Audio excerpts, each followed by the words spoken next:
Hello, welcome to Swapping Joysticks. Sorry, I got a bit of tea in my throat. Right. Yeah. Just let me go move on. Frog? It was, yep. His name was Jacques. But welcome everybody. Welcome to Swapping Joysticks. It is the 29th of March. That's the 3, isn't it? 2023. And Money says that your hair looks great, so that probably means mine looks terrible. Oh. But that's funny.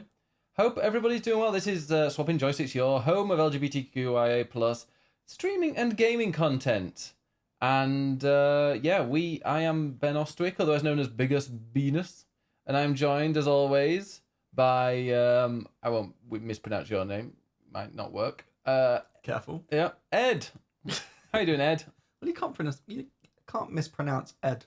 Ed, no, you can't. You can spell it wrong though. The number of people who spell it with 2 D's, and I'm like, there's only 1 D in Ed. Oh, it's Eddie. Ed and Eddie. No, it's short for Edward, so it's definitely just 1 D.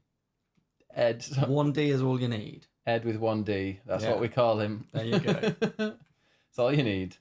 Ed with 2 D's. I'm going to be having words. But yeah, how's your week been, Ed? Edard? It's been alright. Mm-hmm. It's been alright. I had a lot of gamer rage at the weekend, but I'm Why did you have gamer rage? Because I was playing games with you. That's why. Well, yeah. Yeah. Oh, we yes. can talk about that with what we've been playing, but yeah. But no, true. It's been alright. It's been busy, but just lots of work. And welcome. This is the new day for Swapping Joysticks for this week. We are live every week now on a Thursday. But why are we on Wednesday, Ed? Because I'm out tomorrow. Oh well, I got plans. Yeah, you're swanning off somewhere nice. Where you swanning off to? Can you tell us? A red carpet. Ooh, is it the Oscars? No. Is it the Brit Awards? No. Is it the BAFTA film? No. No. Is it the Grammys? No. Is it the Mercury Music Prize? No. That would be great. These are all great choices, but nothing to do with gaming. So well done. Is it the Gaming Awards? No. Is it the Gaming Awards? No. Okay. That's the same thing. Well, the Gaming Awards and the Gaming Awards. You mean Game Awards? Are they called Game Awards? Yes. I don't know. I don't watch them. If you're gonna joke, get it right. Is it like 4:00 in the morning? Yeah. Too late. It's wild. Go on then. Tell us where are you going? I'm going to the BAFTA Game Awards tomorrow. The BAFTAs. To report, not to watch. The DAFTAs. Oh, what are you? Who are you wanting to win? As a journalist, you're allowed to have a pick a side. I must be impartial. You're not a member. You're not a BAFTA member, are you? No. Not yet. I wish. Yeah. Okay. I've seen people. One day, maybe. I've seen BAFTA members, and I'm like, why are they members? So, maybe you'll be there. Well, my personal favourite is Citizen Sleeper, and I hope Citizen Sleeper wins everything. It's nominated for 4 awards, including British Game and Game for Impact. And I would like it to win both of those. Yes. I think it deserves it. It is a fantastic, fantastic game. And, I'm hoping that. So, who's on your table? I'm not on a table. Oh. I'm press. I wait backstage and interview people when they win. Who do you want to interview? Spoiler. Speaking of Citizen Sleeper, oh yeah, I have already interviewed Gareth, Damien Martin, who is the developer, and they were absolutely lovely. We had a great conversation about what it means to be a citizen, and identity, and refugees, and politics, and stuff like that. Half the people listening have just tuned out now. But it was a great chat, which will be published later this week. Other than that, there are lots of voice actors who are going to be there. Jane Perry. Jane Perry is going to be presenting this year's Best Actor. Will our friend Ben be there? Ben Starr. Yeah. The voice of Clive. I don't know. I don't know who's going to be there, like in the audience, but yeah, Jane Perry is presenting the award that she won last year. So Kiki Cass is going. I think I can say hi. Maybe I think Ebonix is going. Ebonix is currently at the nominees party. Finally, very lucky. Yeah.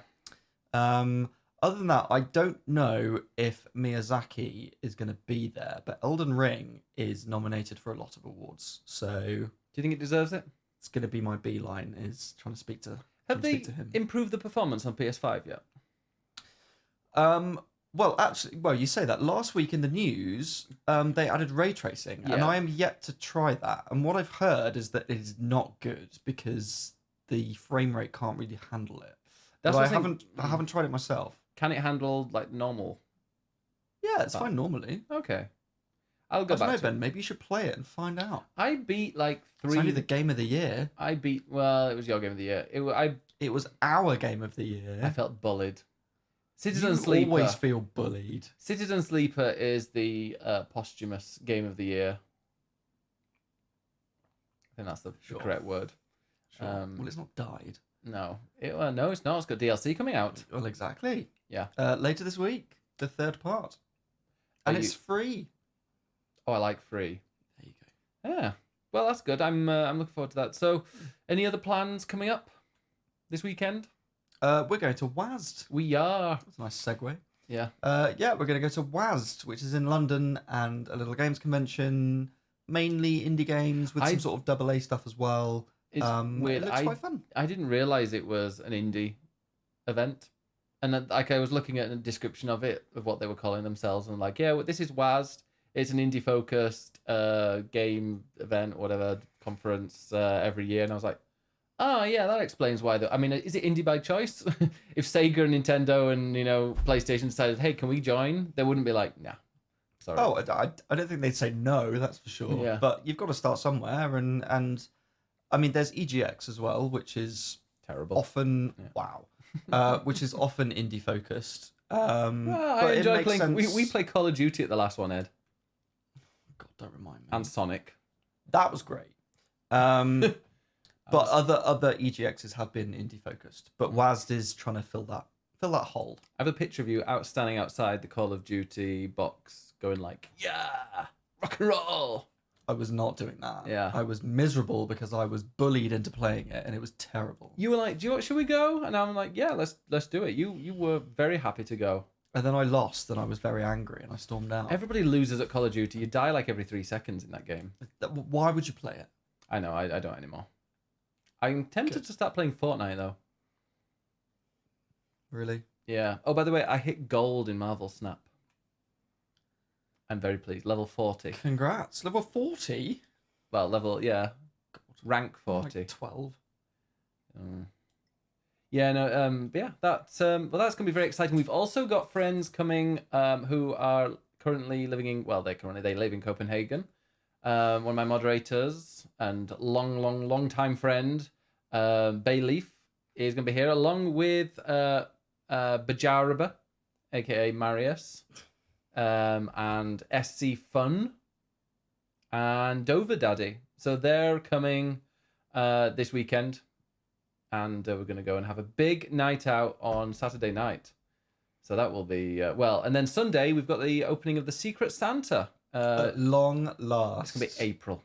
In April, we're going to be opening up Secret Santa with a hangover, probably. Yes. Late on Sunday. I said 2 o'clock, but it might end up being a bit later. We'll see.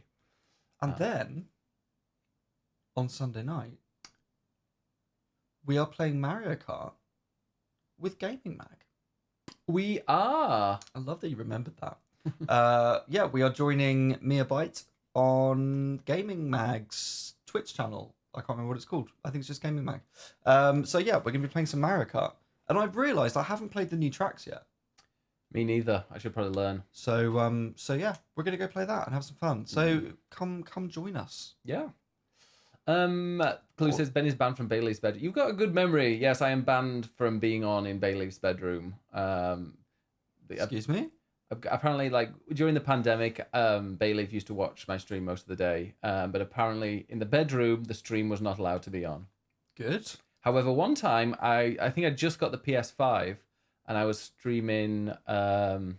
What's it called? Demon Souls. And Bailey's boyfriend You played Demon Souls at launch. Like And Bailey's boyfriend was watching in the bedroom. So I was allowed then.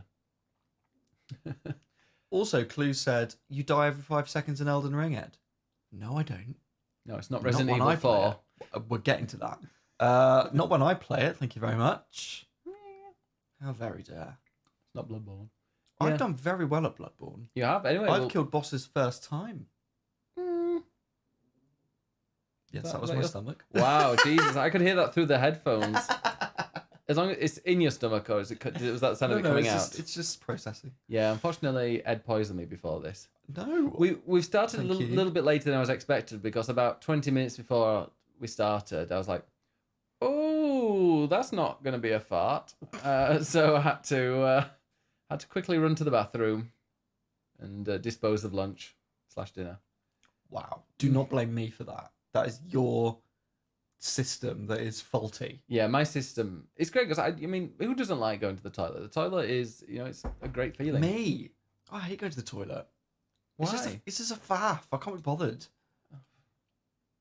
It's great. No. You just go there, and then I go there like 4 times a day. It's great. I wouldn't be boasting about that. It just feels fantastic. It just feels great to be empty. Whereas Ed, it's the opposite. He loves being filled. No, right. With food. Let's stop this here, shall we? With food. Anyway, Ed, what have you been playing? Yeah, let's get onto video games instead of shit, shall we? It's full of it. Let's get it out. Wow. Well, to be fair, we have both been playing the same game this week. Okay, I thought it was like there was going to be some kind of segue, but no. No. Okay, no. good. Thank We've God. both been playing the same game this week, which came out on Friday. Golf with Friends. No, it's Resident Evil 4 Remake, which you did a launch stream of on Friday. I did. And you really enjoyed it, didn't you? So I played a fair bit of the original. I think I've played more. I've probably played about half of the original.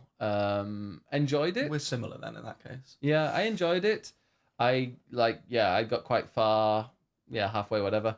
But I thought I played the demo I think I played it before the stream last week, so I think I did mention it. Was like, oh, this plays really well. It looks gorgeous, and I'm enjoying the combat in this a lot. Oh, and very, very kindly. Did you get the code? Was it me? You. Well, let's not discuss that. Okay. We have a copy of the game. We have a copy of the game. No, I want to we have to say thanks that it was gifted to us. But I have played. Sure. Yeah. I was going to be, and then yeah. But yeah, no, I played it on launch, and that game is really, really good. Like, I'm not a horror game person, you know me. Correct. I do not like horror games. I bunked it onto easy, and I am having an absolute blast. And I played a good 6 hours or so of it, maybe more. I got to the bit. I won't do any spoilers, but I got to the bit where there's you're in a house, and everything is attacking you. There's a siege. A siege of a house, and then you have to then escape from the house, and yeah, it's that bit there, which I think it is quite far. It's once you have collected a certain person. I mean, it's not that far. It's about a quarter. Is that about a quarter? It's about a quarter through the game, I'd say.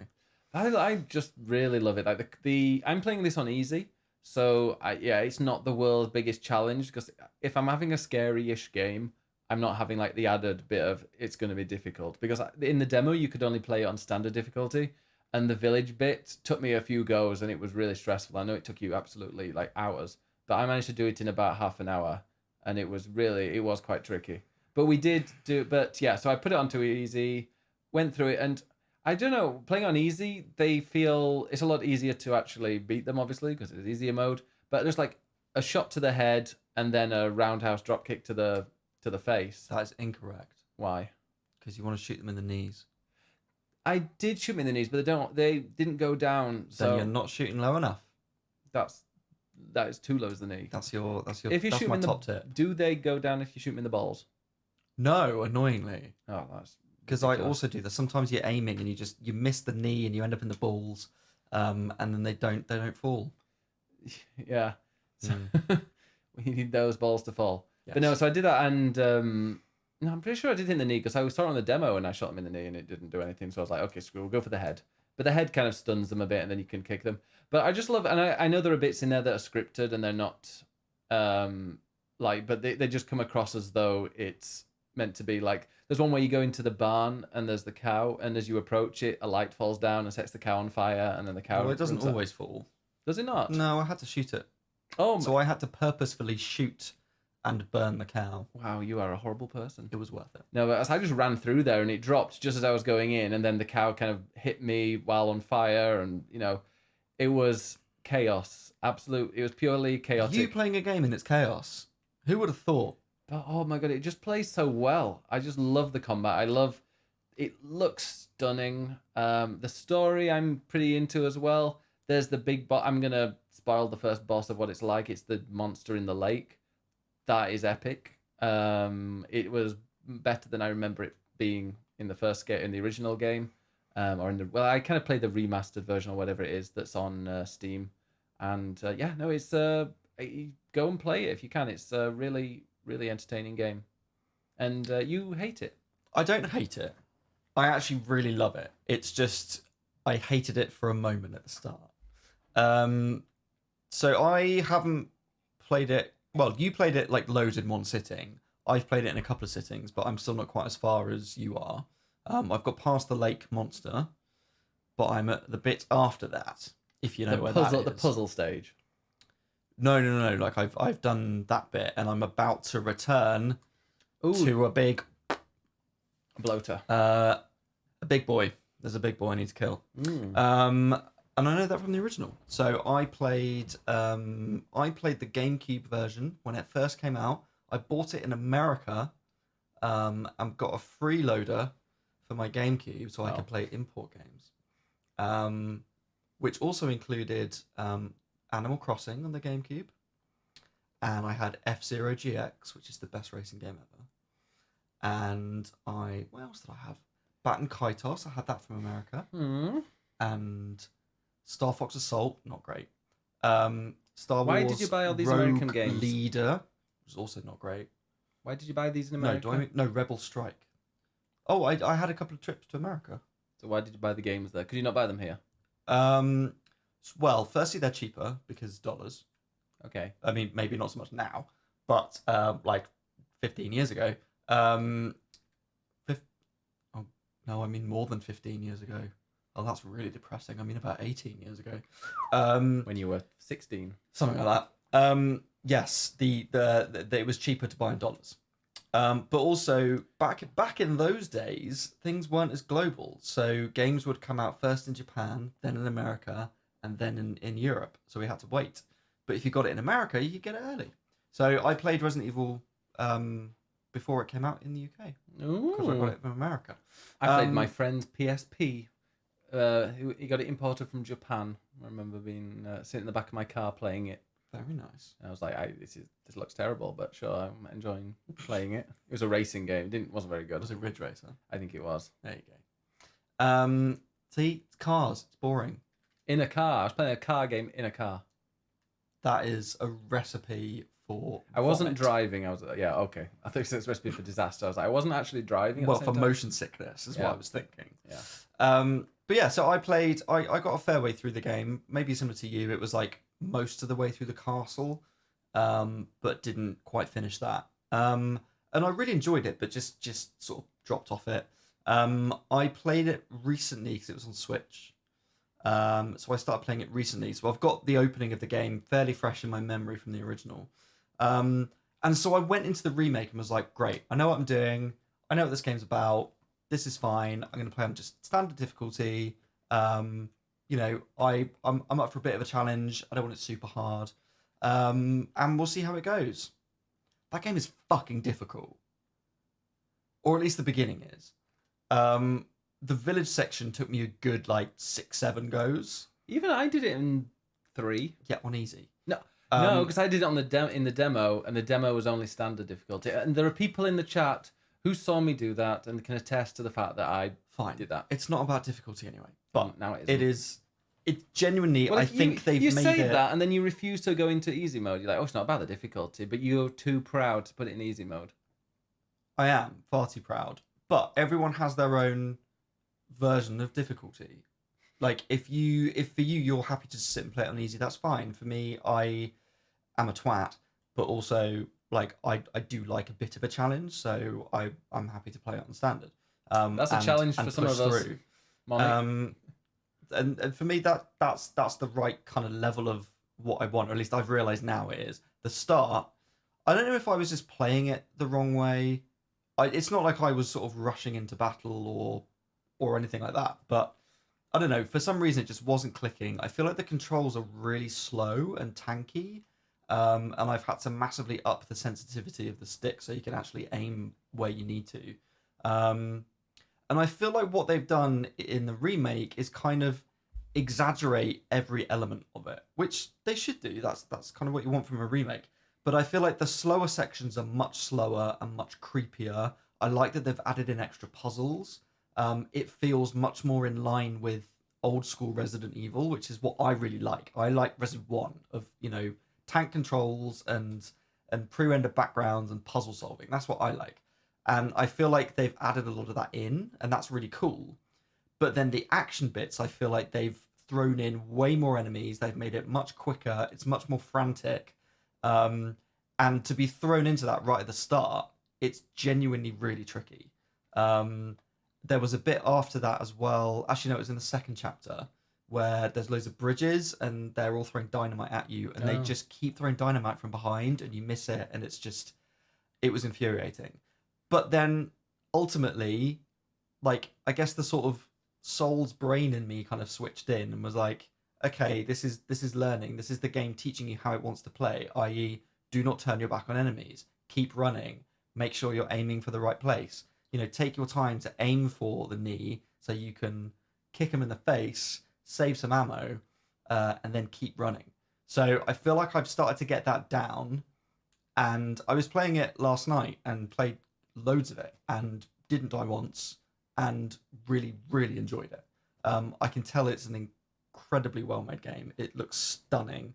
And like I say, I really like what they've done in just enhancing the original in kind of every possible way. I like that it feels more atmospheric. I love the sort of gothic atmosphere that they've really enhanced. It's missing a little bit of campiness for me. Have you not seen the mod where you can get topless Leon and topless? Well, I have. I've written about them, but I've not played on PC. I'm on PS5. Yeah. So we don't get mods. But yeah, I think what's great about Resident Evil is that it's a horror series, but with terrible acting and a really bad script. So it always feels a bit hammer horror and a bit campy. That's one of the things I loved with Resident Evil Village with like Lady Dimitrescu. It's like, it's pure camp. It's ridiculous. Even though there's then like a weird baby monster that's fucking terrifying. So it kind of has both ends, and Resi 4 definitely has that. Yes, my stomach again. Resi 4 definitely has that, but so far the remake doesn't feel quite as campy as maybe I would quite like. But I'm loving it. I'm gonna go play more of it after this. Like I really enjoy it, and maybe there's more camp to come. I just, like I said, I haven't got far enough into it. Yeah, I quite like, what's his name, the person we Louis. Louis, yes, we like Louis. He can be a little bit camp. A bit. Yeah. He's not, but a little bit camp. Yeah. It's just good. Stop looking at my stomach. I know it's making noises. Wow. Just do you want to go for a shit? No. Genuinely, no. It's just digesting as we've just eaten. That's all. It's just quite a bit bubbling. Yeah.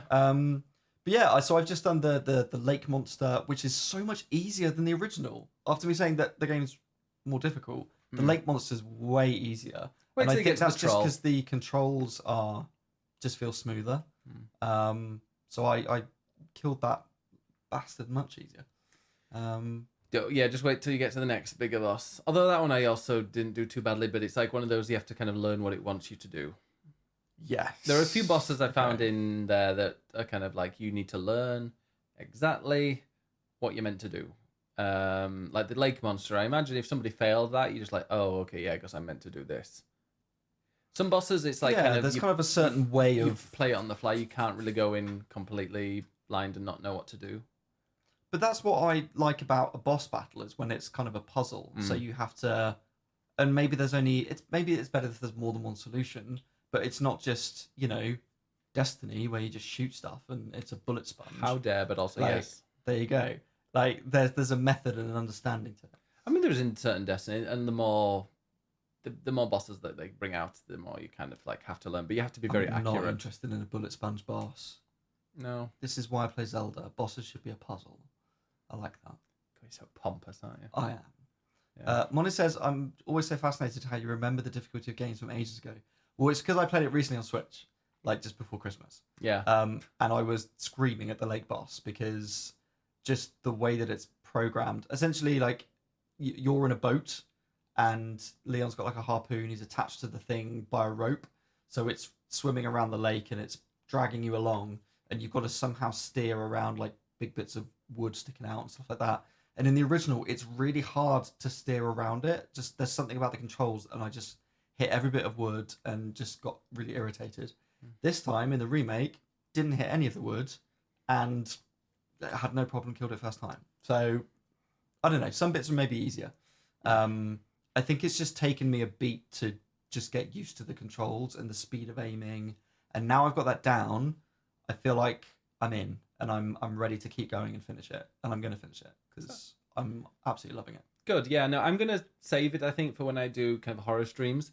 It's not scary. I don't always hit wood, Debs. Sometimes it's there, and you want to miss it and not hit it.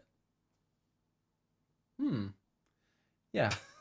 I'm trying to work out how that works, but no. I don't know. But yeah, no, I'm going to save it because it wasn't very scary. I put some jump scare alerts on, and they didn't really make me jump, and I think I upset Moni because Moni was very kind, gifting subs to get these sound scare alerts going off, and I was just like, oh. Something like Alien Isolation. That's what you want for jump scare alerts. The zone, haven't you? Yeah, you have to be really heavily concentrated and focused on what you're doing, and it has to be really quiet and gentle. That's when the scare alerts work, not when you're running around shooting kind of villagers and kicking them in the head and the cows are running around. It doesn't quite have the same effect. I mean, the cow was camp. I'm down for that. The cow that was definitely camp. And apparently you can, maybe this is only in the New Game Plus, but apparently you can shoot the bell at the beginning of the villager section to get it to, which apparently wasn't in the original. And it's these things, and because people are like, oh, I hate it when they do remakes and they get rid of like all the little secrets and all the bits that made the original fun. And someone replied to it like that, and then another person replied with, "This wasn't even in the original. This is something that they've added it in." Yeah. I mean, Liv in chat has already finished it. She's speeded through this game. Wow. She definitely played on easy. No, she didn't. She's a pro. You saying that I'm not a pro? No. You're not saying it. Good. But I know Liv is kind of looking at, speedrun techniques and stuff like that. And I think there are a lot of people who are finding glitches and already in like ways of skipping stuff. And yeah, that bell thing at the start is it's one of those things that sort of seems really obvious because the village section essentially ends when a bell rings and all the villagers go back inside and they just end for the day. But if you've got a sniper rifle on New Game Plus, you can just shoot the bell tower in the very distance to ring it early, and then you end it yourself. And it's like, oh, that's really obvious, but really cool that they've added that in. So yeah, there are loads of people are going to be finding loads of secrets for a long time in this, which is great. Capcom are brilliant when it comes to these remakes. I mean, I loved Resident Evil 3, and I know people complain about the story and how short it is in that game, but it looks beautiful. I found it played really, really well, and I enjoyed kind of the short time that you play with it. It's a fun game. Actually, playing this as well as maybe want to go back to 2 and 3. So 2, I watched somebody else play mostly, but I'd quite like to play it myself. You should just to say that I've done it myself. I feel like I've experienced most of it by watching and essentially doing all the puzzles. Were you watching somebody that wasn't very good at doing the puzzles? Yes. Yeah. Maybe you could reading a map. Maybe you could play as the other person first. Yes, because that was playing as Leon, so maybe we should play as Claire. Yeah. That'd be good. Yeah, so I'd like to play that, and I've never played Resi 3, the original or the remake. Oh, so I feel like that would be good to play. Carlos. I mean, that is worth. That is true. Yeah. That's true. I would love them to do a Resident Evil 1 remake, but like these current ones. No. I would. Just so That's because you've never played the first one. I will play the first one when they make a proper remake out of it. I don't want to play tank controls. I'm not playing Command and Conquer. What? Give me proper controls. That's a strategy game that you click on. Exactly. With tanks. That's not what tank controls are. It is. You're telling me Resident Evil 1 is not a point and click? Lord, give me strength. Now that is a hot take. The hottest of takes. Did I eat? That's not a hot take. There is no hot take. Did I eat? Oh my god, you left no crumbs. No, don't say it, please. Okay, what else have we been playing? I also started another great game, which is, I think Resi 4 is going to be up there for me with one of my favourites this year, I suspect. And another one, when I finish it, is going to be Octopath Traveler 2, which I know you talked about last week. I'm so glad. I'm really enjoyed. I've now started it, and already, this is the RPG I want to play. Like, having played Legend of Dragoon, which was, and played Xenoblade this year, which was like, this is the RPG experience that I want. It looks stunning. It's got an interesting story. I like the characters so far. The battle system's really fun. The number of people who are like, oh, I don't want to play Final Fantasy 16 because it doesn't have turn-based battles. Go play Octopath Traveler if you want that. Like, it's two. It's an incredible example of really good turn-based combat. So yeah, I'm going to be playing that for a long time because it's a very, very long game. But there's lots in it, and so far I'm really enjoying it. So Resi is my prime game right now, but Octopath I'm going to be dabbling with over time, and really enjoying it. Manny said, did you do a quick look? We haven't done a quick look on Octopath. I don't know if it would work. We could maybe start one.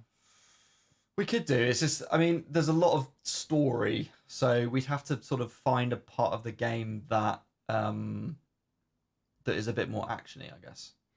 Yeah, it's definitely something that maybe you just start a new battle, or start a new chapter with somebody.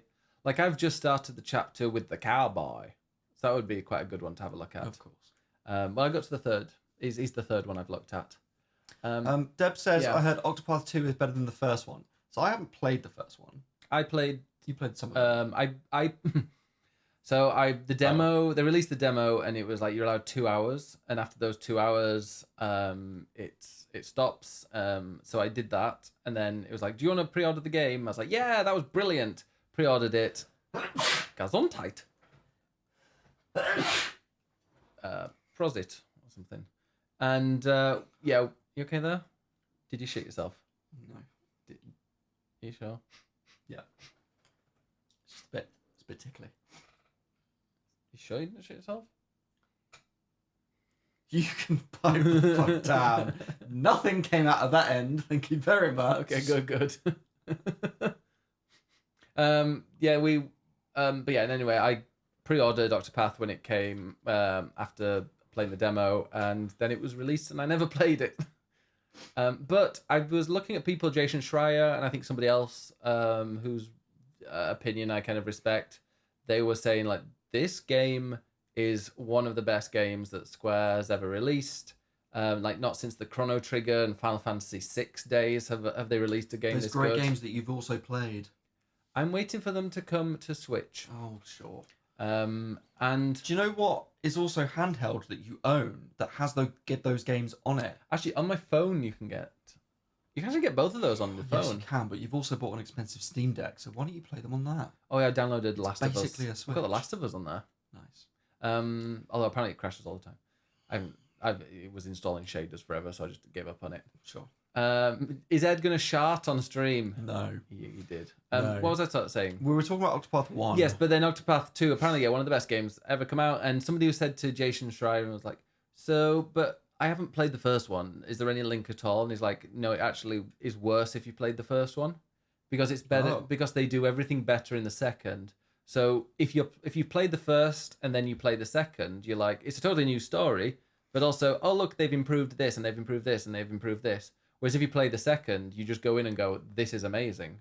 You're not comparing it to anything. Yeah, I haven't played the first one at all, and kind of thought maybe I should play the first one to have that comparison point. But the reviews that I saw were essentially, it's very similar to the first one, but sort of better in every way.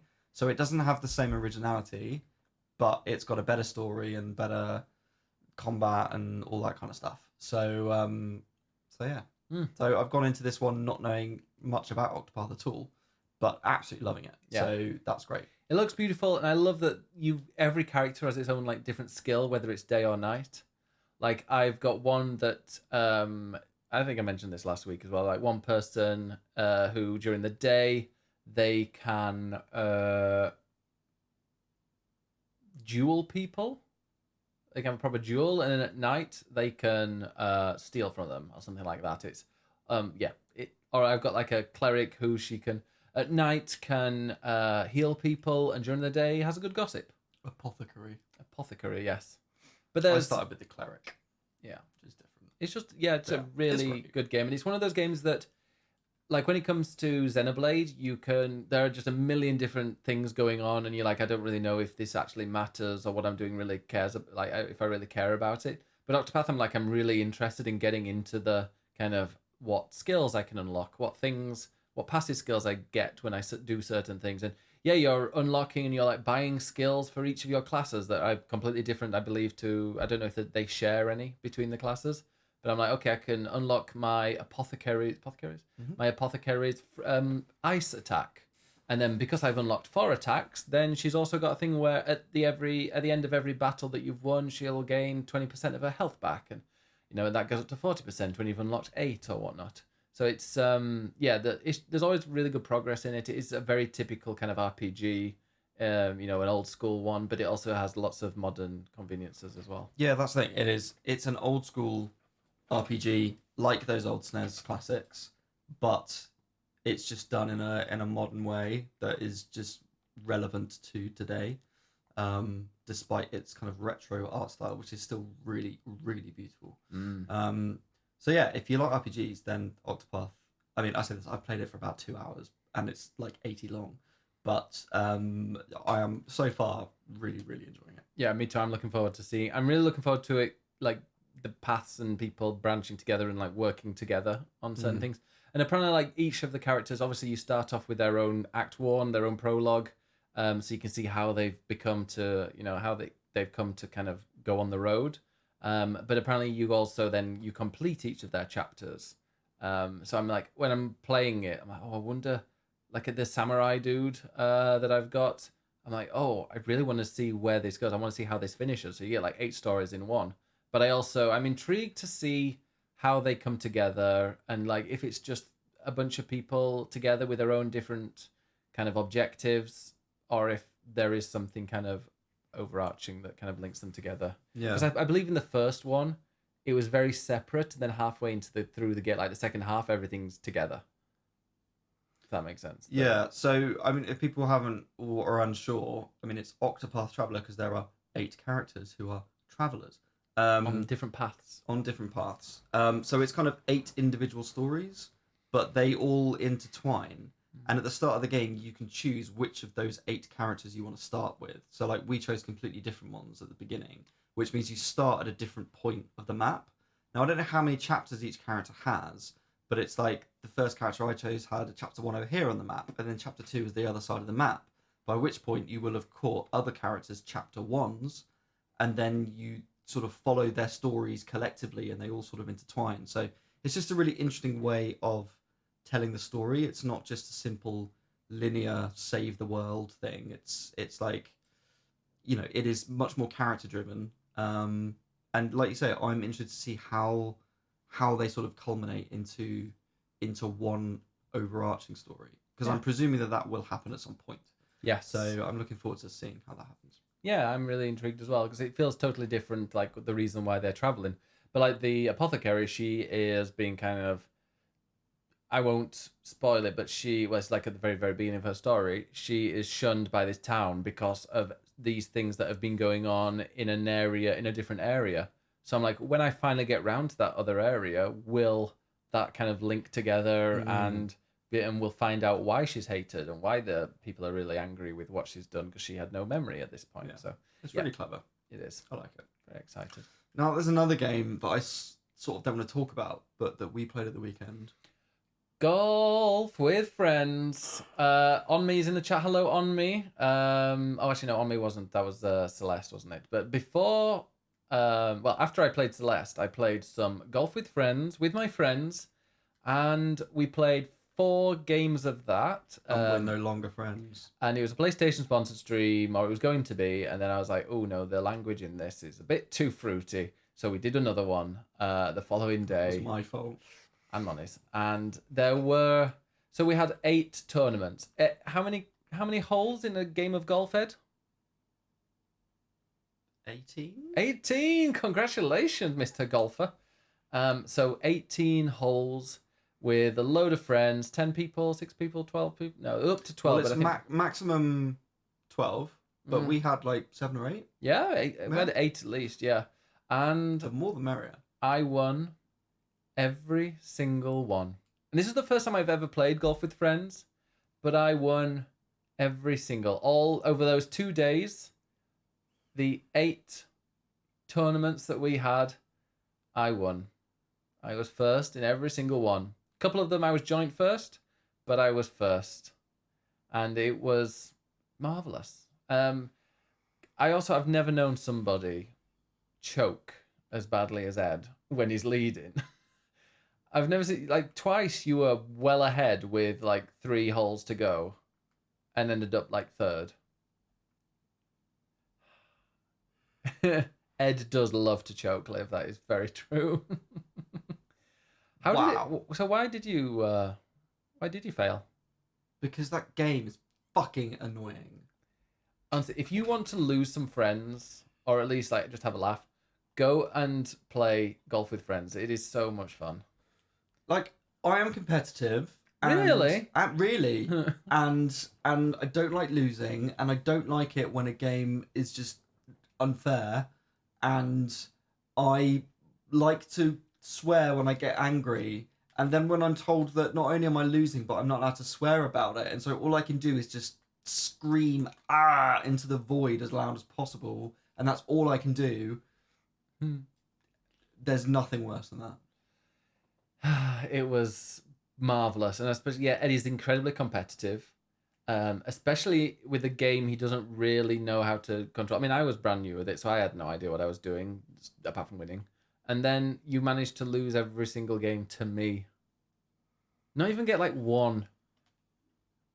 Oh. Did you come second most times?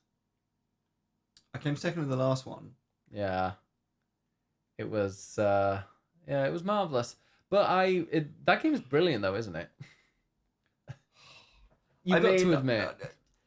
Okay, it's infuriating, and I am angry at the outcome, but I appreciate that it's something that is really easy to get into, super easy control, everyone can understand it, everyone can get into it. The fact you can have like 12 people at once is great. So it's very accessible. And there's lots of customization. There's even like collisions on as well. So you can kind of knock other people's balls out of the way if you're quick enough. We're not doing that. No, I think I'd get angry as well. Almost says getting par on some of those courses is generally such a challenge. I finished 5 under par on my final tournament. Like overall, 5 under par. Which is quite an achievement. I'm pretty sure that there is a bug in the game that whoever's hosting it, they give them special treatment and the ball goes a little bit quicker or a bit more of the right angle. Oh. It's just the game helping you out. Who needs coffee when you're that bitter? It was glorious, and I just like it. It was very goofy. There are some of them that you're like, I literally don't even know where how to get to the hole. But it was it's great fun. I actually liked the simple one most. You know, the forest one, which is just like a kind of goofy, crazy golf that you might have in a quite nice upmarket holiday resort. I'm ignoring that comment, Riley. Yeah. If you tried getting good. But so that's Golf with Friends. That's another one I've been playing and adoring. And so I mentioned it before there. So quite a few months ago, maybe a year ago, maybe more than a year ago, Moni Does Stuff, a moderator, she, and very, very good friend, when it comes to games, she has a funny way of playing them. Right, let's not be mean to Moni at this point. I'm not being mean to Moni. I'm just saying she is. She manages to kill NPCs that aren't even killable. Okay. She killed a horrible. No, she killed a lovely gay couple in Bug Snacks somehow. I mean, that was homophobic. That was homophobic, yeah. Just nasty. So I said to her, and I've always loved Celeste, and I said to her, if you play Celeste and you finish Celeste, I will donate £50 to charity, and 3 extra lives. Tom said he would match it as well, and I said I would do a whole stream where I play Celeste from start to finish. So Moni played Celeste on stream. And then Moni went and... Oh, Moni didn't kill the gay couple. She just killed one and left the other person a widow. Wow, or a widower. Charming. But yeah, and Moni says, and I'm nothing if not a stubborn bitch. So Moni went and played it, and after 6 months, managed to beat it. And so I handed over the £50 to Mermaids, I believe it was. And finally got round to playing it on Sunday. !Trans rights. Exactly. So yeah, we played. I played Celeste, and I was like, okay, well, I've got the Golf with Friends partner thing to do at the end of it, but we're going to start nice and early and do it. And foolishly decided to enable crowd control. And if anybody, when you say foolishly, I think you mean it was genius. It was genius. Thank you very much on me for all those bits.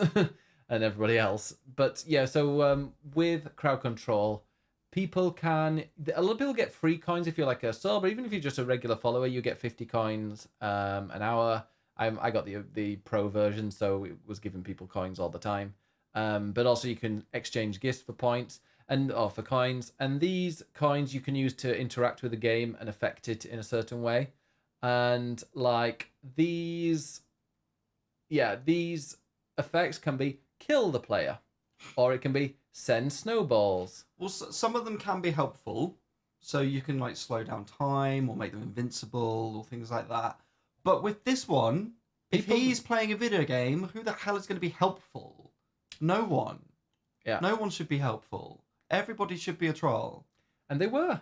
It started off kind of calm. I think people were hoarding their coins. And then later on, when the levels were getting a little bit more difficult and a little bit longer to get to a save point, people were a bit trolly, including on me in the chat. So there was this bit that took me ages and ages and ages to get to complete and to try and work out what I was meant to be doing, because I needed to. Oh, if you've ever played Celeste, I'll talk about that in a second, but it's one of the best games ever made. And I was so proud at getting there. And then straight after getting to the save point, it sends you into a cutscene. And then during the cutscene, on me decided to kill player. And it didn't send me to that save point. It sent me to before I got there. So I had to redo it again and again. Good. But the interesting thing is, though, like it took me ages to actually complete that section. But then after I got killed a couple of times, after I'd completed it and was in that cutscene, I was doing it like first time and like skipping bits out and stuff, and it just shows how well how much that game is more of a puzzle game than anything. It is a puzzle. Oh yeah, when you know what you're doing, like you can whip through that. I mean, you see people doing like no-hit runs and speed running it, and it's the kind of game you can do that because when you know it, you know what to do. But it's incredibly impressive when people do that. Yeah, and when you see somebody do it, you go, "Wow, that looks incredible!" But they've been practicing it like 40 times. Mm. Liz did give 2 invincibility powers. I did get a couple of invincibilities, which were very grateful. What? Invincibilities. Okay. But yeah, no, it was hilarious, and I wasn't annoyed at all, just because that game is so fun to play and it's so enjoyable to play. And if I'd spent ages trying to complete a certain section and then I died and had to do it again because of a cutscene, I'm like, I don't mind, because now I can do it. I know I can do it. I know what I'm meant to be doing. It wasn't a fluke. I find Celeste is a game you cannot fluke to get like through it. You can only beat that area. You can only beat that screen. I think they call them screens. Right. And that is technically it's like a screen. So like once you've completed a screen, you cannot fluke it. You're getting there, and I mean there's some bits there's actually a clip, and I think I put it on. No, I didn't actually put it on Twitter, but I think I will. And it's just me being like, oh, and I did it first time, but had no idea. Like, I was just like using my impulse of what I was meant to be doing in this area. Because normally you go and you die a couple of times and you go, okay, this is what it wants me to do. But yeah, once or twice I went and cleared a screen the first time without even like intentionally doing that. But it's just the music as well is phenomenal from start to finish. Yeah. Lena Raine is a genius, we know that, but her like yeah, I was listening to the soundtrack for days afterwards. It's if you haven't played Celeste, go play it. It was like £3 earlier. I'm sure it's on PlayStation Plus. I think it's on Game Pass. It's super cheap if you don't have it anywhere else. It's a fucking brilliant game. And there's tens and tens of hours that you can easily spend, well over 100 hours going and doing the B-sides, the C-sides, Heart of the Mountain, the final chapter that they added that was like a free DLC to it. There's so much of it. And as Omni says, their next game, Earthblade, is coming out next year, which looks great. Yeah, I'm intrigued. Is that going to be Lena as well? As in the music-wise, yeah. I would imagine so. I mean, that would be great. And also, I think there's like more combat in that. I mean, that's one... It looks like more of a combat, like, platformery, adventure-y type thing, which is, to be honest, way more my thing. But Yeah, it's not my kind of thing, but I might end up... I mean, I didn't think Celeste was my type of thing until I played it. But then there you go. I feel like I'm trying to say it without being too big-headed. How can you not be big-headed? You have a massive head. Lena is on it. Brilliant. I think... Listen, it's my poor mother. I think when if I had to say like what games are you best at, I think platformers. I think that's my kind of go-to game that I'm not atrocious at. I'm not Is like that something we can test? No, because there's someone like on me in the chat who is an absolute pro that will do the C-sides of like no death C-sides of Celeste, which is like another level. But like compared to me playing other games, I think platformers, like I was playing Crash 4, and everyone in the chat had their butt clenched, and I was like, oh, I can go through there. And Celeste as well. Even Clue says, I was very impressed because you were racing the game despite the trolling.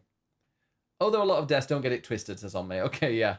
Oh man, I just love that game so much, and part of me wants to keep playing and going and doing like the B-sides and whatnot, but I think I'll just get really stressed out and then put it down and never want to play it again. I'm not sure what my specialty would be. Your specialty or speciality would be probably Souls games. Yeah, you're quite good at those. I wouldn't say I'm a pro. I mean, you're one of those annoying people that will play like pick up a game and just be really good at it. Be like except golf with your friends. Yeah, I mean, because that's sport and you're gay. Wow. Yeah. Gays can do sport. Thank you very much. Yeah, exactly. Look at me. I play golf. It's great. I also like FIFA, which is very, very, very cheap on PS on the PlayStation sale. Why would you play FIFA? I like a FIFA career. Yeah, what sports do you do, Ed?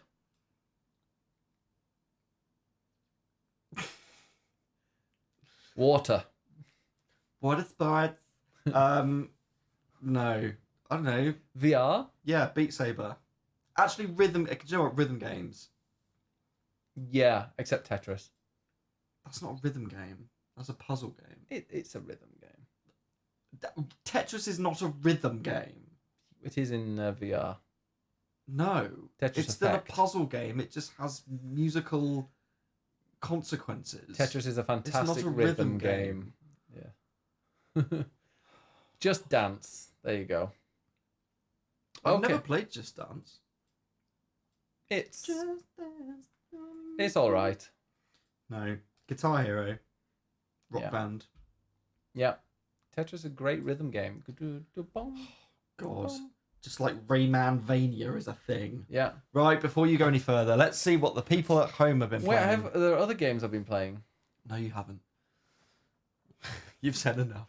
I don't think I have, actually. Yeah, there you go. You've said enough. Oh, Marvel Snap. You've talked about that. For a second, and that was enough. Okay, yeah. Well, let's go and see what the listeners have been playing. By the way, there's a giveaway right now in Discord for Cheer on PC. Go to the giveaway panel. I don't know what happened, but I logged into Twitch and they're like, "Here's a copy of Cheer." So I was like, "I've got Cheer, but don't complain." I'm not. I'm going to give it to other people because I'm a generous god, aren't I? Bit arrogant. Mm-hmm. Did you get it as well, Cedar? Oh, maybe everyone has it. Who knows? Okay, let's go and see. Well, I'll let you talk about Pete. We're starting with Pete Random, who says, "I'm playing Tunic for the first time and absolutely loving it." Pete, I am so proud. Thank you. Yeah. Thank you for playing this incredible game. Pete and his balls. Pete has great choice. Pete was throwing his balls at me. Great choice. During Celeste. Great aim. All round good guy. I heard a lot about how clever the use of the game manual was, but it's still blown me away. The way the discovery of new pages drip feeds both story and gameplay mechanics is so clever. One of those games that you'll never again be able to not lick my hand.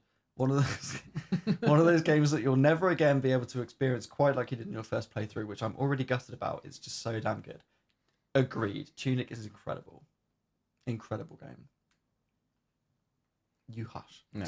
Mr. Wibble. The most notable was Reefland, which is a city builder that plays a lot like Islanders, but has the chill vibes and hexagonal grid you get from Dwarf Romantic. Not Reeferland. No, not Reeferland. That's Reefland. That's the Netherlands, sure. Wibble knows that well. It's an early access, and the gameplay is rather limited. The game features colour-themed islands, and it rewards completing an island. There's not much challenge other than unlocking the next island. You start with all possible buildings, and there is no real progression in difficulty. In its current state, it's very much a doodle game. Sounds like perfect for certain people. Yeah, that sounds great. Yeah. I would love to see challenges that turn the game into an actual puzzle game, like limiting types of buildings, or unlocking new buildings as you progress through the game, or the game rewarding you for doing cool shit. It's TM. Very important TM. Still, at the price of less than a fancy coffee, it's a decent 3-hour doodle toy. Liv loves Reefland as well.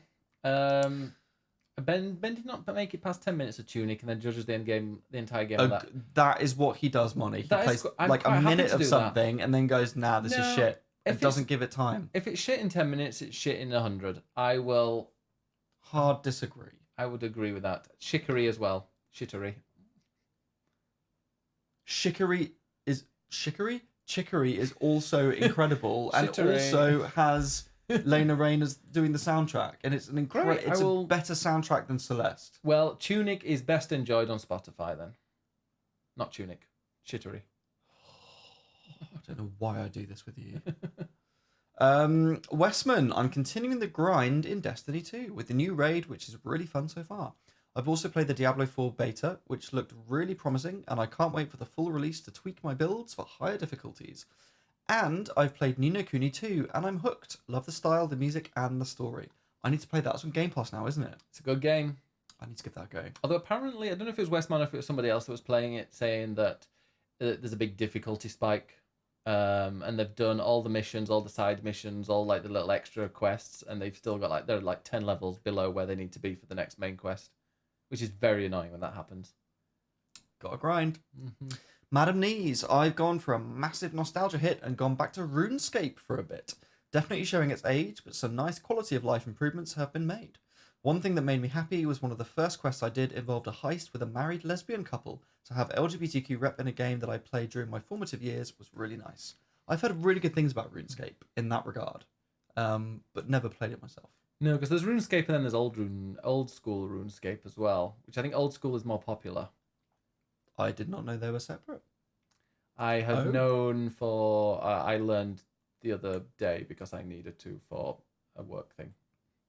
There you go. Clues is also still on Destiny 2, but shan't say much on it because Ben is now on the crash part of his love-hate cycle with the game. Yes, I am. I am on a little bit of a crash. I've never been able to finish one of their season passes, and I've got a feeling I'm not going to do it again. It's just I play far too much of it, and then I get burnt out.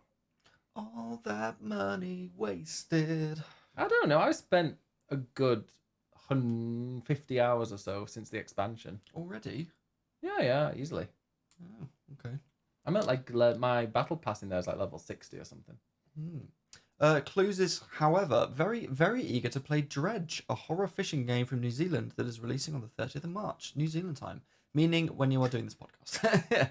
I just enjoyed this. 30th of March, New Zealand time. That's not a time, Clues. No, I've heard really good things about Dredge. It's like a sort of 2D fishing game, but then it's also got eldritch horrors that you fish up and horror stuff, and it sounds really interesting. So that might be worth some people giving a go. Yeah, welcome by the way to Barnes. Welcome. Welcome in. Debs, after seeing Wibble play Reefland yesterday, it was a reminder I had that game and jumped back in to finish it. Another game to cross off at 100% complete. Like Wibble said, it's very relaxed and chill. I'd hoped, since its early release in October 2022, that there would have been more levels already, but sadly, there are not. I also played a freebie game called I Commissioned Some Bees, which is just a simple click game where you have to find all the bees. Each level has a set number of bees, some as many as 100 per level. That's a lot of bees. You also have 5 bonus items to find each level. Wow. And then I started another little puzzle game called Zodiac Cats, which I believe was only $2. You get a little zodiac calendar and you choose a star sign and solve the puzzle, moving pieces of the puzzle into the correct spot to form an image. Debs plays weird and wonderful games, and I love it. Absolutely. Like, every time, I love that Debs answers this, and I never know what the answer's going to be. Yeah. Never know about the games where, like, Reefland, or watch Reefland, I commissioned some bees and Zodiac Cats. It's like... Great. I think Debs goes eclectic mix. Debs goes to the Steam, like, the top sellers, and then sort by, like, worst, like, least bought upwards. Yeah. Yeah, love indie games. It's great. Sort by decreasing only. Do you want to scroll down a little bit? No. Because your mouse is being weird. There you go. There's more from Debs. Finally just been simming my way through the week, playing The Sims Growing Together. I keep discovering new little dialogues that pop up, and I still love to see my infants discover things. Also, there are work rivalries now. When your sim has a work rivalry, they can either choose to befriend or be an enemy to the colleague. I would definitely be an enemy to all of them. Until that issue is resolved, you cannot progress in your career. I love how there is so much more to The Sims. Like, they've added loads in this new I'm very, very tempted to do, like, the next time I use Crowd Control, mate. Sorry, I've gone a little bit close there. With my, with Crowd Control, I really want to do The Sims, and it can be like, add a person to the household, kill a person, start a fire. There are, like, loads of different crowd control options. Maybe Biggest Brother can come back. I feel like Biggest Brother, and where then people can vote on who they want to evict, and then they kill them. I don't know if that would work, but no, maybe not. Yeah, and like people being able to just kill a person that's in there, it might be people would lose friendships. That is true. Yeah, but maybe the only way is Biggest can come back. The only way is Biggest. Yeah, that was a thing for like a week. For a week, yeah. Gemma, I am just an Overcooked fan account now. I am playing through the all-you-can-eat extra trimmings with Liz and Jax. I love it. I haven't really found a story-based game to sink into, but I think my focus might not be there for that right now anyway. Great. Play what you got time to. Maybe we should play some Overcooked at some point. Actually, do you know what? We should play some Overcooked with Gemma and Liz. Yeah, and Jax. That might work. That'd be fun. Sidious, I have not been playing anything new. Still obsessing over Power Wash Simulator. I've also been playing that this week. But I've moved on from that, sorry. But the Midgar stuff, which is great. It's really good. I love all the little Final Fantasy bits. Lots of extra lore. It's great. Just been setting up my gaming laptop and OBS. I managed to get my capture card working today and have my Switch hooked up. So excited. Looking forward to starting my scheduled streams next week. Well, Sidious. Give a follow to Sidious and see what happens. There you go. And then lastly, GIF, based on Ed's recommendation and it being on sale for only $14 USD, I downloaded and have been playing Moss. Yes. You are the reader, assisting a little mouse as she solves room puzzles and battles her way through the world. It's the first game I've played that felt truly VR, and not just a VR version of a game or feels overly claustrophobic. The most important part is you can high-five your mouse at the end of an area and watch her do a little victory dance. It's beyond adorable. Jiff, I am so glad that Moss is now in your life. I finished that this week. Because because I talked about it last week and I thought, oh, I've been playing it for a couple of hours, and it turns out I was about 20 minutes from the end. So I've finished that super quick. But we've got book 2, and it end not. This isn't a spoiler at the end, but it just ends, and then it will continue in book 2. So it's very obvious that it's a continuation. So if you like it, be prepared to get book 2 as well. Which I'm going to start soon because I am very excited. Start it straight after your shit. I'm not going for a shit. Thank you very Well, much. it sounds like your stomach is. I told you, it's processing. It will finish processing in the morning, but it's just processing for now. That was loud as the food processor. Anyway, what's Vicky been telling us about in the news? Because news. Swapping joysticks news. Honestly, these get worse. Well, it's a variety of news from the team. But over the weekend, it was PAX East. And at PAX East, there was a Final Fantasy 16 panel with Koji Fox and Naoki Yoshida. And it was called Yes, You Can Pet the Torgal. And it was all about Final Fantasy 16. And it was a nice little presentation that was the same as what they did at the preview that I went to, but with some new footage. And it's basically given people like a new look at the game, which is brilliant, to be honest. And I think what they did, which was quite funny, was they had some like fan questions that they answered. Some of which were things like, "Why is it so dark?"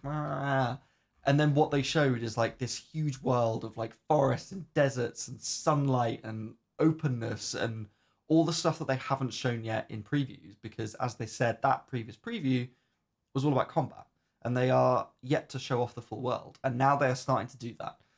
So they've been releasing lots of clips.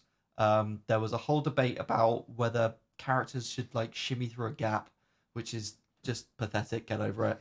But it looks fucking phenomenal, and I cannot wait to play more of this game. It's just fucking brilliant. Yeah, it's I'm really looking forward to playing it. And I really hope that I can go and play it with like a lot of free time off work. Yes. When it comes out, when it comes out, I probably won't stream for like 4 days because I will be waking up, playing that game throughout the day, then going to bed at night, and then doing the same thing for a few days after that, because I love a Final Fantasy game, and this one seems to be hitting the right spots. Even if Sid does sound like the guy from The Office. What do you mean he sounds... It's the same actor. That's why he sounds like him. He sounds fucking brilliant. All right, Finchy. He's got a great voice. He is Finchy from The Office, who is like a bit of a perv. He's giving like Sean Office Bean. perv. Why do we do He's like giving an like accent? sexy daddy Sean Bean, and I'm here for that. No, he's not sexy. He's Finchy from The Office. Well, vocally. Yeah, it's weird. Yeah, it's honestly my number one most wanted game this year.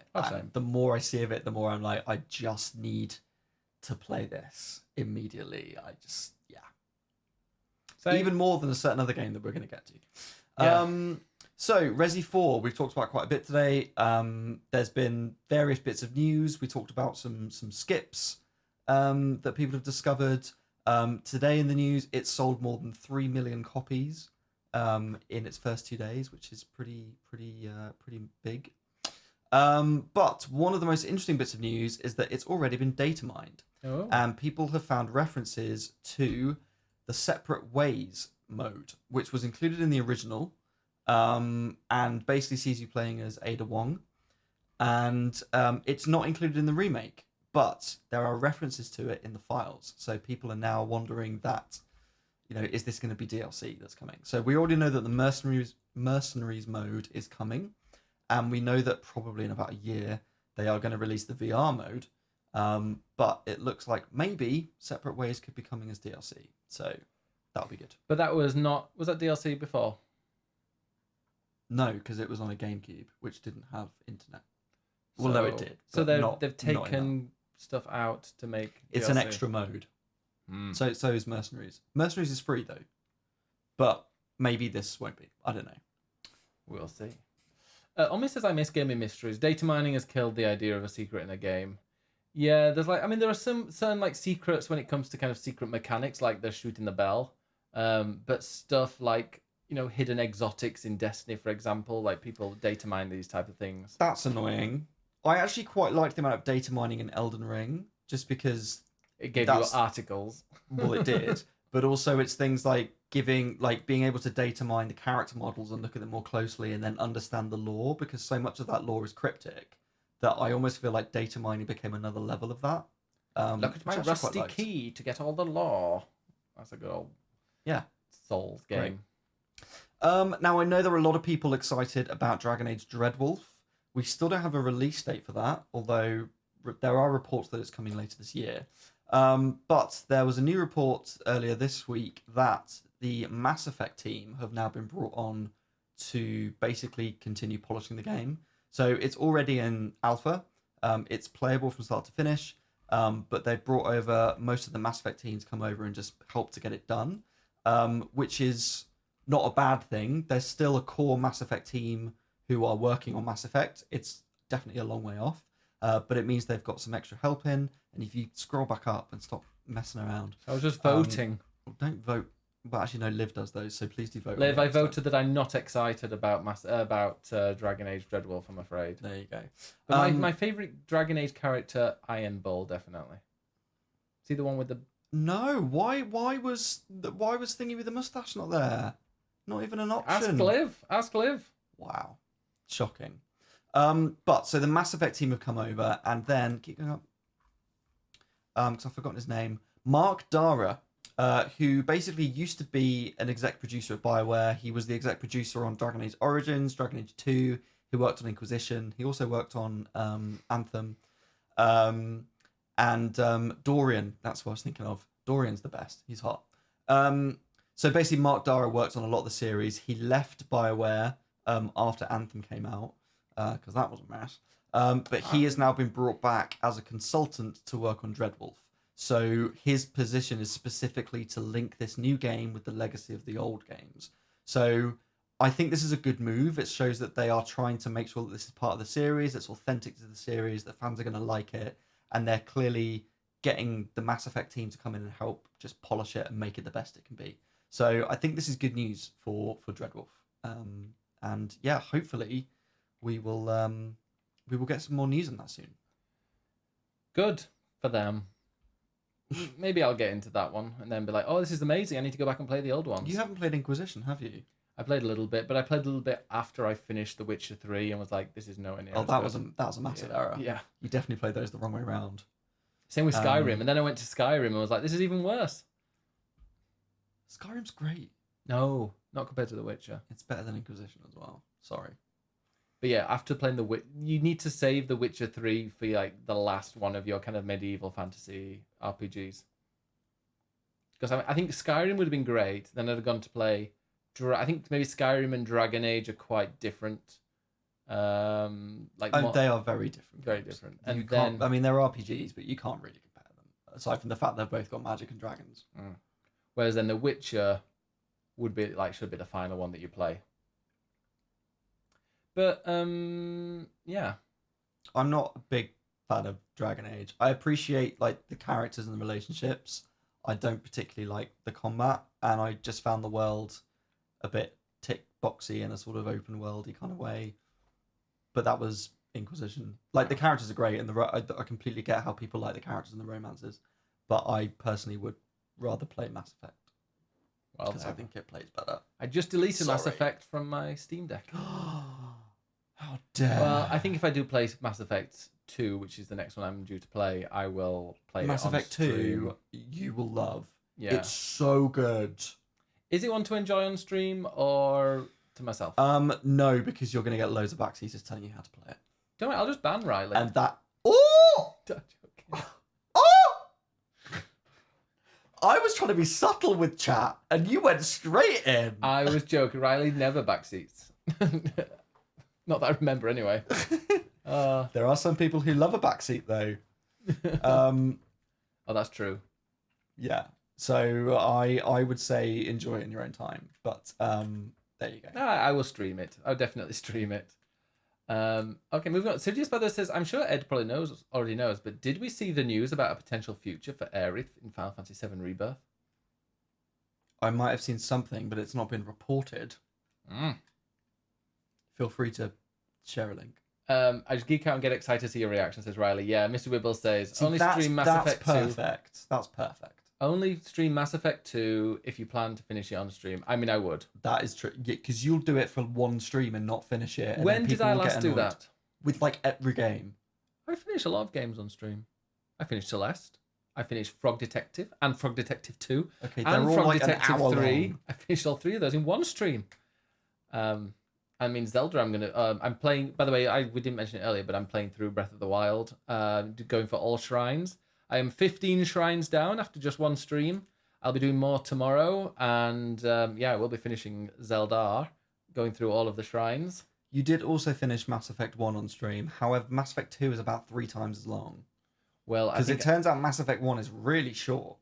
Like, when I played Legendary Edition, I'd forgotten how short that game is, and I whipped through it in a couple of days and was like, oh, that was quick. Yeah, there's some games you play in it these days that you played when you were really young, and you're like, oh, actually, these games are pretty short. Like Celeste, I finished in 5 hours. The last part took a long time because of people trolling me. Bit more than that. I know. I think for me it was 5. I think it was 7. Was it 7? There was about an hour, to be honest, on that last part that just people were trolling. No, I think I did 5 hours something. Maybe, I don't know. But that was it's such a good game. But yeah, no, I think when I played it the first time, I did it in 12, but it felt longer because I just took breaks in there as well. But yeah, Mass Effect 1, but like Mass Effect 2, I would do it. But I'll probably do it when you're on like a trip away or something, so I can get like 3 streams in, in consecutive evenings. I'll gladly go away and you leave it to it. That's fine. If you go and treat yourself, go to a nice spa. If you pay for me to go for a spa weekend just so you can play Mass Effect 2, I am down with that. I'm not rich enough to go and send you with Daddy's credit card. Okay, well, if everyone could sub so that Ben can treat me, that'd be great. Thank you. I mean, that already happens. I already spoil you enough. Right. Thanks. No. Oh. I hadn't done that one. What was that one? What was it? The US one. Congress. There you go. Money, thank you so much for gifting 5 subs. Oh, thank you so much, Money. So that will be, I will buy Ed a muffin. I told you shat yourself. I thought I smelled. Shit myself. I thought I could smell something. No, I feel. Oh, do you want to get them up? It's just my boxes that I've got tied up. Yeah, got squelched. The cleaner came over today, by the way. She was great. She was fantastic, and also we did the most middle class thing ever. We cleaned up for the cleaner. Yes. We had to spend like a good hour cleaning and tidying, and you went to get food, and I was stayed back, kind of making sure we emptied the dishwasher and like properly tidied up for the cleaner. I don't want someone coming over and thinking we live in a hovel. We don't. No, but Yeah. Anyway, the US Congress has raised concerns about Sony's monopoly on Japan's gaming market. This is slightly a ridiculous story because it's just really false and also blatant about why this has come up. But if you scroll down a little bit, please, Ben. I can. So basically, Senator Maria Cantwell last week was talking during a Senate Finance Committee hearing, and she brought up basically some comments about Sony. She said, "I'm told that Sony controls a monopoly of 98% of the high-end game market, yet Japan's government has allowed Sony to engage in blatant anti-competitive conduct through exclusive deals and payments to game publishers, Final Fantasy 16, and 7. And basically, they're trying to say that Sony is just dominating Japan and not allowing American companies in there. And firstly, that 98% is bullshit. Because technically, it's correct.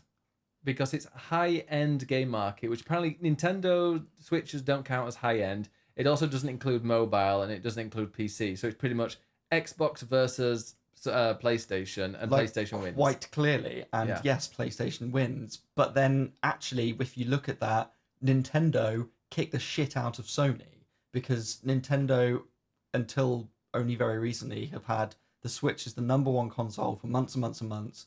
The top 20 games in Japan, at least 15 of which will be Switch exclusives. like Nintendo is what dominates in Japan, not Sony.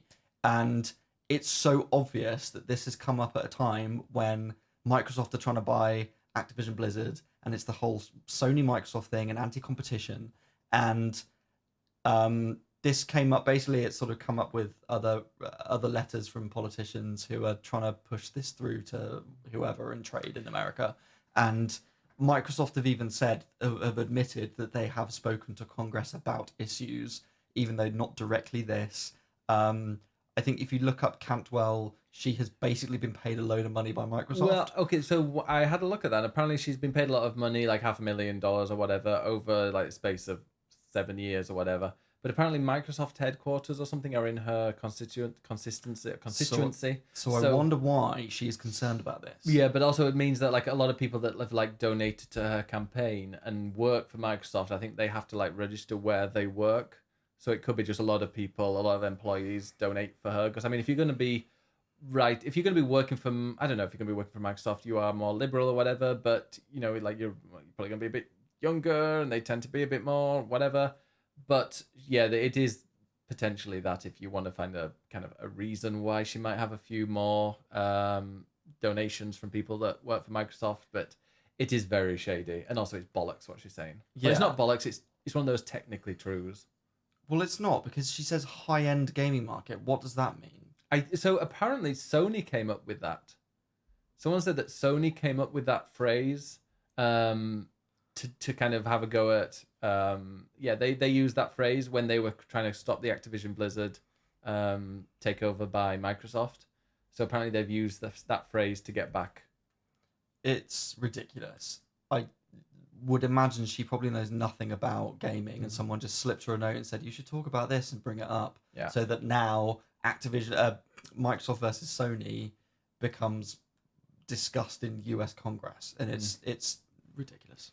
USMK says they'll add whatever qualifiers they can to make the numbers say whatever they want them to. Exactly. It's like lies, damn lies. There's lies, damn lies, and statistics. Yeah. And then the flip side of this as well is that Japan have actually approved the merger of Activision Blizzard and Microsoft. Yeah. Because they couldn't give a shit, because they know it won't affect them. So they've also said, like, well, go ahead, do that. It's fine. They don't care. It's ridiculous. And the EU has also approved it as well. Not yet. Haven't it? No. Is that the preliminary findings? So it's the UK. Their provisional findings is that they don't see in the gaming console market that it's anti-competitive. But part of their investigation is also about cloud gaming, and if there's competition in cloud gaming, and that is still up for debate. But it's still provisional. They might change their minds. Good. Right. But the big news of the week that was super fun is that yesterday we finally got 10 minutes of gameplay of The Legend of Zelda Tears of the fucking Kingdom. And I'm very excited about this. I'm more excited about Final Fantasy 16, but I am very excited about Tears of the Kingdom. We got to see some new gameplay for the first time. We got to see some new powers. So Link has a new recall ability. Scroll down. That allows him to rewind time. And so they've got you will have seen in the world, there are these floating islands above the land of Hyrule. And one of the ways that you get up there is if there's a falling rock, you can basically climb onto it and go backwards in time and ride it up into the sky. But one of the coolest things is this fusion idea that is clearly a big part of combat and puzzle solving, is the idea of fusing. Don't you dare say no, it's not my kind of game. I voted. Wow. It's about experimentation and fusing different things together to see what happens. So maybe you've got a twig and a rock, and you fuse them together to create a hammer, or an arrow and an eyeball that then becomes a homing arrow, or fusing up logs together and motors to make a raft that's, like a speedboat. And so I think what they're doing with this is they're really leaning into experimentation. I think the fact that years later people are still finding new things in Breath of the Wild, new ways to play that game, to use the power, all those sorts of things. I think they're really playing into that in the new one. So even though it's the same Hyrule, similar graphics, same controls, same engine, I think a lot of people are maybe worried that it looks so similar to Breath of the Wild. And I think that's why in this gameplay bit, they really wanted to show what's different about it, which is that they are leaning into experimentation. So there's a lot that they can do with this, which looks really fun. I'm still personally more interested in the story side of things. I'm still interested to know where are the shrines, because when you look at the map, there aren't any shrines. Are we going to get dungeons somewhere? That's personally what I really want.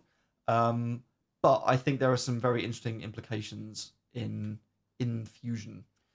Yeah, I'm interested about this. It's weird because then, if it's a sequel, what kind of sequel is it? Is it a sequel that is like better in every way than the original? And now you're like, well, am I going to enjoy the original as much if like this has improved on it in every way and it's added loads of features that if I played the original now would feel missing?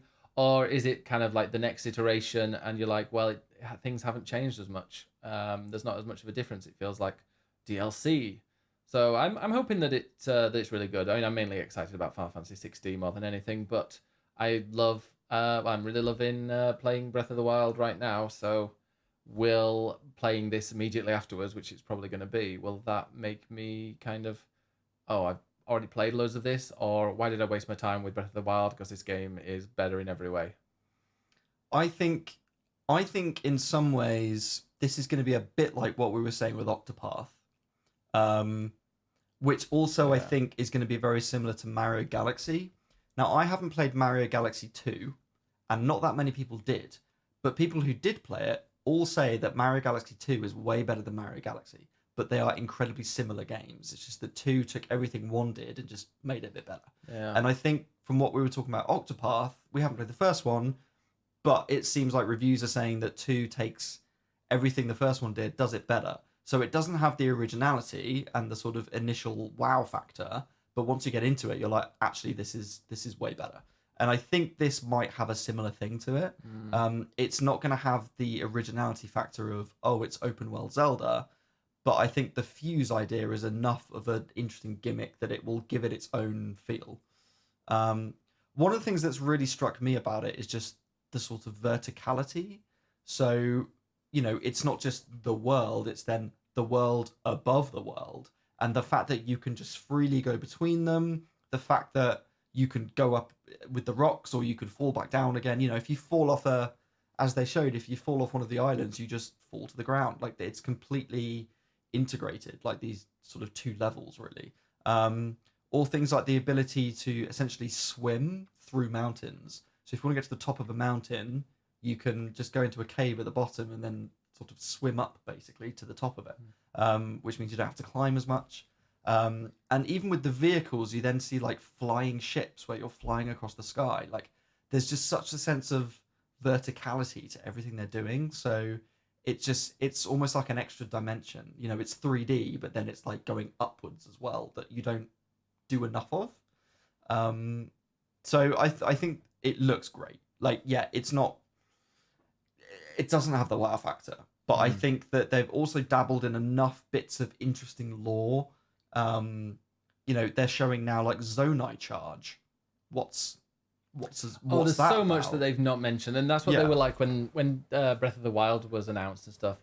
Like I think people were they were saying how cool it was, and I remember listening to Dan Reichert, who was at Giant Bomb at the time, and he had like a week to play with it. And I think they announced. I think the reviews came out like a few days before the game came out, and people were like, and he was just on there going like, you will not believe how good this is. Like you will be absolutely blown away. Like I remember the hype was kind of, this looks interesting, this looks really good. Is it going to be great? Is it going to be a bit of a flop? Who knows? Because it's the first Zelda in a long time, whatever, that could be really good. And I just remember him being like, that you don't know most of the stuff about this game, that it's not been announced. And then I wonder if that's going to be the same. Are the reviews going to come out for this and it's going to be like, it's like one of the best games ever made, but like it's just loads of stuff that they haven't announced yet. Like these I've got a feeling there's going to be some big dungeons in there. There has to be. I mean, one of the criticisms of Breath of the Wild is that there wasn't enough story and there weren't enough dungeons because it was split between all the shrines that were all visually quite samey. So have they listened to that? Are we getting more story? Are we getting bigger dungeons? or is it that they're just leaning more into experimentation and then, I just want answers to so many questions. Even this video is showing the different Link with the long hair, but we've already seen that there's sort of two Links in the different trailers. So, like, which one is this? Is this the one that you play with more often? Like, I still don't know. So everyone still has a million questions, but it looks great. And it's out in May? Yes. And there's also a Zelda-themed OLED, if you want that, which does look quite pretty. It definitely does. And, like, if anybody here has not got an OLED, this is your warning. You should definitely buy an OLED Switch because they are stunning. And it will make you become a handheld gamer if you're not already. Indeed. But yes, only May the 12th. So that is in, like, 6 weeks. Yeah. 12. Wait. 1, 2, 3, 4, 5. 6 weeks and 2 days. Look at that. I was correct. Wow. Jinx says, I do not have an OLED. That is an issue that needs fixing. Get an OLED. Do it. Yeah. Do it. Or just wait like a year when the next Switch comes out, and then it'll be even better. So there you go. I've got to say, when it comes to the Zelda Special Edition Switch, I don't think I've ever seen a Special Edition Switch that I liked the look of. I'm not a big Animal Crossing fan, but I do think the Animal Crossing one was quite cute. That was as close to what I'd like, but I don't know. I just think that they could do so much nicer ones. Like, for example, you see how kind of Xbox changed their controllers up, like something like that. I don't want some kind of tattoo on my Xbox, on my I am on my the same Switch. as you. I like it clean. I want the classic original version. I don't want, like, when people get like different faceplates for their consoles and stuff. Like, I can't do that. Well, we have a very nice looking faceplate for our PS5. But that's just because it's black. Yeah. But something kind of bold, like a Switch where the dock, like if it was a Mario Switch and the dock was purely red and just had I don't want kind of logos, or I don't want kind of weird patterns on there. I just want something like a block, pure red, maybe like an M on it. I don't want that. I just want a color. Yeah. Like I got extra controllers which are like the luminous yellow and purple ones, which are basically Splatoon. Yeah. But it's just different colors. I quite like that. I'm gonna look at limited edition. See, Liv Switch. got the Animal Crossing one. She says, "I'm weak for pastel." But there's things like the Splatoon one just doesn't do anything for me. With the Splat and the Zelda, which one's that one? I think it might be not a real one. Oh, that was right. Yeah, they did a special edition Switch that was just red, didn't they? I remember that slightly. So there are some, but things like the Smash Brothers one just looked really ugly. I did not like that whatsoever. Yeah, I find it a little bit tacky. I like classic. Yeah, which is that one that actually that's Scarlet and Violet. Scarlet and Violet was quite nice, especially quite nice, with the different Joy-Cons for each of the schools. Yeah, but some of them look good. He's got the Smash one. Oh shit. But I mean, yeah, there are some good looking ones. Like the controllers I don't want like images. I want either not even necessarily a pattern, apart from maybe the Splatoon one that's quite cute. I like the splashes on the Splatoon one, but my favorite was the Snipper Clips one because it gave me the red and the blue, so like the neon colors, but in the opposite, Joy-Cons. So I can either have 2 blue and 2 red, or a red and a blue, or a blue and a red. Nice. I can choose. Yeah. Okay. Last thing. Two things. Last couple of things. So E3 is meant to be happening in June. And it's one of those big gaming events that is meant to be there every year and is a huge deal. And basically, Ubisoft have withdrawn from it this year. They said that they were going to be there and now have backed out, and they're going to do their own event instead. None of the big publishers are planning on being there. Nintendo, Sony, Microsoft, none of them agreed to be there. It looks like loads of places are backing out. Sega and Tencent have also backed out. So, we don't know yet what's happening with E3 at this point because so many big publishers are just not going to be there. There could be news on E3 and what its future is. Yeah, we will. I guess we'll find out soon what happens with it, but hopefully, I don't know. I loved E3. That was like one of the most exciting things. By the way, oh yeah, Devolver's pulled out as well. Well, Devolver have never been to E3, Oh, but they have their own little show in the parking lot next to it, which is a sort of piss take. That was at the But they're Dave Lang not Memorial. They're not doing that. Yeah, the Dave Lang Memorial building. Even though Dave Lang is not dead, it was quite amusing. There you go. Yeah, nothing's been announced, but yeah, oh, I don't know. I loved E3. Like that was some of the most exciting things. It's like Game of Christmas. It is. You hear so many things, and people would be. I'd listen to Giant Bomb. They would do literally like 4-hour shows every single day in the evening, describing what they've been playing. They'd have interviews with people. There'd be every year. There'd be Jeff Gerstmann interviewing. Phil Spencer, which was always iconic because they just sat with a beer and like was just really kind of down to earth, and they used to chat. Obviously, you've got things like Edge magazine that did the E3 specials after each one before kind of social media was a massive thing. It was really, really enjoyable. And it's just weird seeing people on the internet kind of say, look, they're all leaving. This is going down the shitter. And it's like, why would you celebrate this? Like, why are people happy just to see things fail? I think that's because they've got sad little lonely lives that are failures, and they're failures to their own parents. So I mean, they enjoy a failure. Back in the days, like E3 was the big show, and now there are a lot of other ones. You know, there's Gamescom, there's Summer Games Fest, there's GCD this week. There's been the Tokyo Game Show. There's been whatever else. Like there are loads of different trade shows now. So yeah, I don't think it's feasible to just have one big one a year that everyone sort of focuses on. I think it's nice that there are smaller ones and things throughout the year, but it's always good to go to a trade show or a games convention, like, you know, as we're going to WoWs at the weekend. It's always fun to get to play stuff and for industry people to meet and have these kind of in-person events. And you know, it's sad that E3 won't happen, even if it's not as big as it used to be.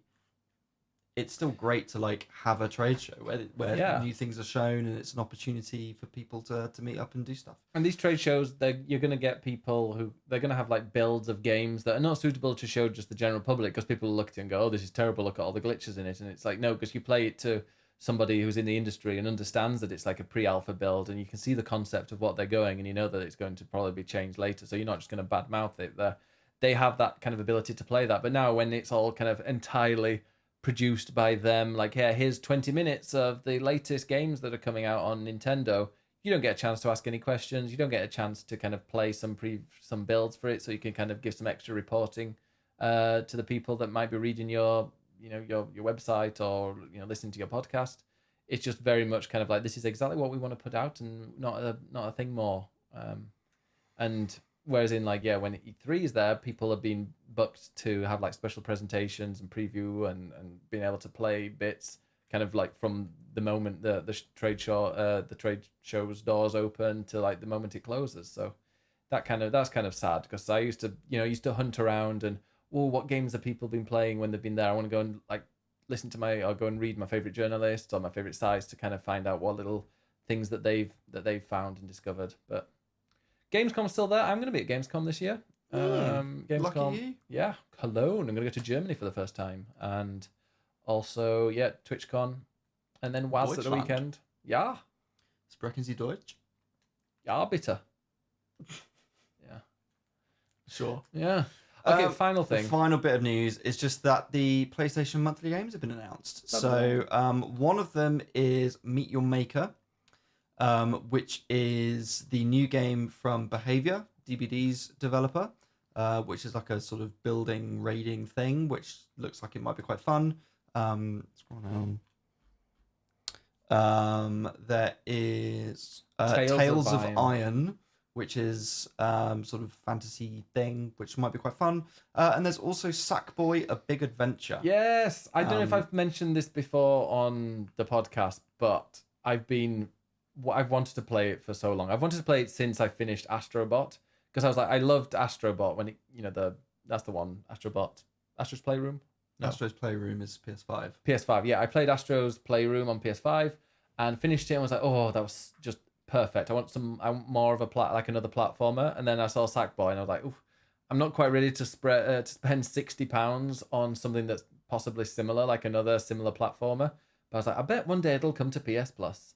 And seeing the comments, so many people were exactly the same way. They were like, yeah, I didn't want to buy it, but I just knew it would come to PS Plus eventually. And yeah, sometimes being patient pays off. Indeed.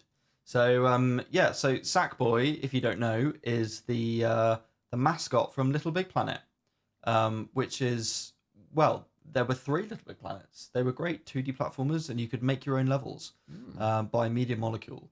And Media Molecule have gone on to do other things. Dreams. And yep. And Sackboy, I think I'm presuming, is now owned by Sony as a mascot. And this is a different developer, but they've created a sort of 3D platformer, which looks a bit like sort of Mario 3D Land, basically, but on PS5. And it's multiplayer, so it's sort of co-op. It is literally Mario 3D World, but on PS5. Do you know it's also on PC as well. It's been out for a while. Do you know how many Little Big Planets I've finished? None. Every single one. Have you? I even played the karting game for a fair bit. Oh, I played 1 and 2. I liked it. I didn't find that people like always got so much character. I found the opposite. It was kind of like a little bit of a faceless blank character that you've got there. It doesn't have much of a personality. Sackboy is full of personality. He's just a little bland character, really, though, isn't he? How very dare. He's very generic. He's the equivalent of a kind of a mannequin. Wow. Well, that's the point. He wears different costumes. That's why he's a sack. No. I will. I mean, why is he cool? I will see. Maybe playing this, I'll be like, oh my god, actually, I love this character. Great. I love a platformer. You know me. I'm gonna go and play it. Well, is that something that we should play together on stream, or do you want to play it with someone else? No, let's play it on my own probably. Okay, cool. Yeah, and I can finish it, and it's not too difficult apparently.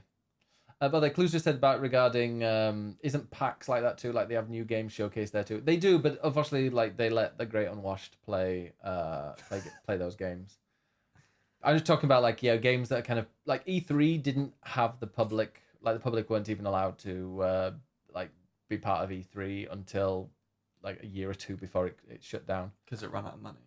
Yeah, they were like, we need the money, so let's just bring everybody in. But I think they also had like an area for the public or a day for the public, and then the rest of the time, the public weren't allowed in. There's usually a press day first. Yeah. And then the public gets to go in.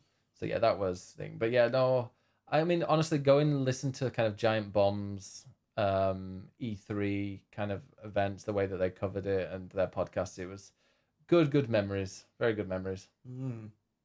Oh yeah, E3 was not destroyed because of the pandemic. E3 was going down the shitter like before COVID. There were rumors of it being cancelled. I think Sony or Microsoft or both had pulled out before COVID.